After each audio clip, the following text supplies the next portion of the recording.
সকলকে আবারও স্বাগত জানাই বং টেলিস্কোপের হরর অডিও সিরিজের সম্পূর্ণ নতুন এপিসোডে। আজকে যে ঘটনাটা আপনারা শুনবেন সেটি কেবল একটি ভয়ঙ্কর কাহিনী নয়, এটা এক অদ্ভুত বাস্তবতা। আজকের ঘটনাটি শুনতে শুনতে আপনাদের চারপাশের প্রতিটি শব্দ, প্রতিটি ছায়া হয়তো আপনাদের প্রশ্ন করাবে, আপনার ঘরে কোথাও কি কেউ এমনই লুকিয়ে আছে? তবে ঘটনাটি শুরু করার আগে আমি আপনাদের জানিয়ে দিই, যদি আপনাদের জীবনেও কখনো কোনো ভৌতিক ঘটনা ঘটে থাকে, অথবা আপনাদের আত্মীয় স্বজন, বন্ধু, পরিবার কারোর কাছ থেকে কখনো কোনো ভৌতিক অভিজ্ঞতা বা ঘটনা শুনে থাকেন, তাহলে সেটি আমার সাথে শেয়ার করুন। এই ভিডিও ডেসক্রিপশন বক্সে আমি আমার ইমেল অ্যাড্রেস, ফেসবুক এবং ইনস্টাগ্রাম আইডি প্রোভাইড করে দিয়েছি। ওখানে গিয়ে আপনি আপনাদের ঘটনা আমাকে লিখে পাঠান, হয়তো পরের এপিসোডে আমি আপনাদের ঘটনাই শেয়ার করব। ফিরে আসা যাক আজকের ঘটনায়। আলোটা নিভিয়ে দিন, নিস্তব্ধ হয়ে বসুন, হেডফোনটা পরে নিন। শুরু হচ্ছে আজকের এপিসোড, কাগজ খেকো ভূত। 2013 সাল, নদিয়ার কৃষ্ণনগর। নন্দিতা পাল একজন 16 বছর বয়সী মেয়ে, চুপচাপ, খুব কম কথা বলে আর সবসময় একটা লাল ডায়েরি বুকে চেপে রাখে। নন্দিতা ছিল খুবই সংবেদনশীল, ভেতরে ভেতরে খুবই একা, সবসময় একটা রাগ চেপে রাখত। কিন্তু তার একটা অদ্ভুত বদ অভ্যাস ছিল, যে লেখা তার পছন্দ হতো না সেই লেখাটি সঙ্গে সঙ্গে ছিঁড়ে ফেলতো। ছেঁড়ার পরেও থেমে যেত না, পাতাটি ছিঁড়ে ছোট ছোট টুকরো করে মুখে পুড়ে চিবিয়ে খেয়ে ফেলতো। নন্দিতার এটাই ছিল একটা বাজে বদ অভ্যাস। আজকালকার বাচ্চা কাচ্চাদের ওপরেও মা বাবারা নজর না দিলে এরকম বদ অভ্যাস হয়েই যেতে পারে। বন্ধুরা ভাবতো হয়তো মজা করছে, সে নিজের আবেগ লিখে ফেললে শান্তি পেত, কিন্তু কেউ যদি তার লেখা অপছন্দ করে সে নিজে নিজে মনে মনে কষ্ট পেত, তখনই রেগে গিয়ে পাতাগুলো ছিঁড়ে খেয়ে ফেলতো। এটা ছিল সেলফ পানিশমেন্ট, নিজেকে দোষী ভাবা, নিজের লেখাকে খেয়ে ফেলা এবং নিজের ভেতরেই লুকিয়ে রাখা। নন্দিতার মা রাতে দেখতেন নন্দিতা চুপচাপ বসে ডায়েরির পাতা খাচ্ছে। নন্দিতার ডায়েরিতে ছিল নিজের ভয়, একাকিত্ব, না বলা কিছু কথা, অপমান আর কারো ভালোবাসা না পাওয়া যন্ত্রণা। একদিন বাংলা টিচার সুভাষ স্যার তাকে গল্প লিখতে বললেন। সবাই নিজের খাতা জমা দিলেন, কিন্তু নন্দিতা নিজের গল্প জমা দিলেন না, কারণ গল্পটা পুরোপুরি লিখতে পারেনি। ওই দিন দুপুরে নন্দিতার বন্ধু মীনাক্ষী লুকিয়ে দেখে নন্দিতা মাঠের কোণে বসে আছে, নিজের অসম্পূর্ণ গল্পের পাতা ছিঁড়ে ছিঁড়ে মুখে পুড়ে দিচ্ছে, মাঝে মাঝে হাসছে, মাঝে মাঝে কাঁদছে। মীনাক্ষী তখনই মনে হয়েছিল নন্দিতার ভেতরে কিছু একটা অস্বাভাবিক ঘটছে। 2009 সালের 17 জুন, ঝড়ো রাত, বাড়িতে হঠাৎই লাইটটা চলে যায়। নন্দিতার মা রান্নাঘরে গ্যাস বন্ধ করে নন্দিতাকে ডাকতে যান। দরজার ফাঁক দিয়ে তিনি দেখেন নন্দিতা ডায়েরির সব পাতা ছিঁড়ে একটার পর একটা খেয়ে চলেছে, মুখ ভর্তি কাগজ, চোখ দুটি ভিজে। হাঁপাতে হাঁপাতে সে বলছে, কেউ কেউ আমার লেখা বুঝবে না, কেউ আমার লেখা বুঝবে না, কেউ না, কেউ আমাকে ভালোবাসে না, কেউ না। মা ভয়ে দৌড়ে যান রান্নাঘর থেকে জল আনতে। ফিরে এসে দেখেন নন্দিতা নেই। সেই রাতে নন্দিতা নিজের ডায়েরির সব পাতা ছিঁড়ে ফেলেছিল। তার মনে হচ্ছিল, যারা যারা আমার লেখা পড়বে তারা আমাকে ভুল বুঝবে, কেউ আমাকে সত্যিই কোনোদিনও বুঝতে পারবে না, আমার লেখা না থাকলে আমিও বাঁচতে পারবো না। সে কাগজ মুখে পুড়ে পুড়ে খেতে থাকে এবং খেতে খেতে একসময় তার মনে হচ্ছিল তার মুখের ভেতরে জমে থাকা কাগজের শব্দগুলো হঠাৎই যেন ফিসফিস করে ওঠে, সব খেয়ে ফেল, সব খেয়ে ফেল, কেউ তোকে ভালোবাসে না, আজকেই শেষ কর সব। এই শব্দটা ছিল তার মাথার ভেতরে দমিয়ে রাখা সত্তা, তার দুঃখ, তার রাগ এবং তার একাকিত্বের ছায়া। এই অন্ধকার সত্তা তাকে লাইব্রেরির দিকে টানতে থাকে, কারণ লাইব্রেরিটি ছিল যেখানে সে প্রথমবার লেখা শুরু করেছিল, যেখানে তার প্রথম গল্প জমা পড়েছিল। তার অপছন্দের লেখাগুলো লাইব্রেরিতেই ছিল। নন্দিতার মাথার ভেতরে সেই অন্ধকার সত্তা তাকে চাপ দিতে থাকে, তুমি যদি বাঁচতে চাও তোমার লেখাকে ধ্বংস করো, সব শেষ করো, লিখতে না পারলে কেউ তোমাকে কষ্ট দিতে পারবে না। হঠাৎই সে ঘরে ঢুকে দরজাটা আটকে ফেলে, ডায়েরির শেষ পাতাটা হাতে তুলে নেয় আর তারপরই হঠাৎ নিজের স্কার্ফটা দিয়ে গলাটা জড়িয়ে টানতে শুরু করে। কিন্তু সে আত্মহত্যার জন্য সেটা করেনি।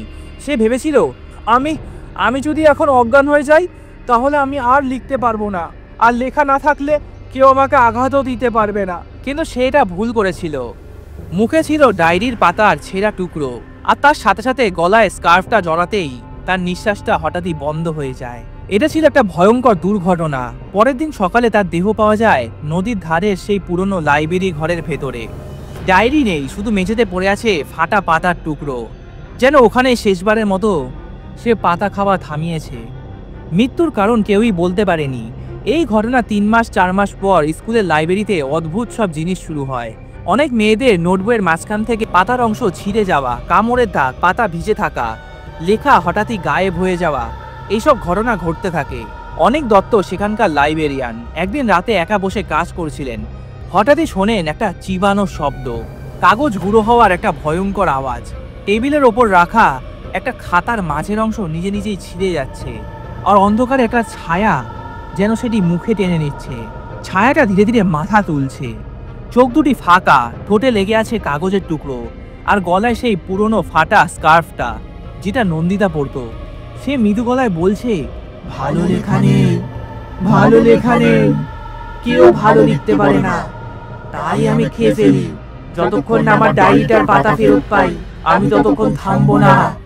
আমার ডায়েরিটা আমাকে ফিরিয়ে দে। অনেক স্যার তো এটা দেখার পর ওখানেই অজ্ঞান হয়ে যায়। অনেক স্যার পরের দিন স্কুলের সবাইকে এই ঘটনাগুলো জানায়। পুরনো আর্কাইভ রুম খুলে সবাই খোঁজ করতে থাকে নন্দিতার ডায়েরি।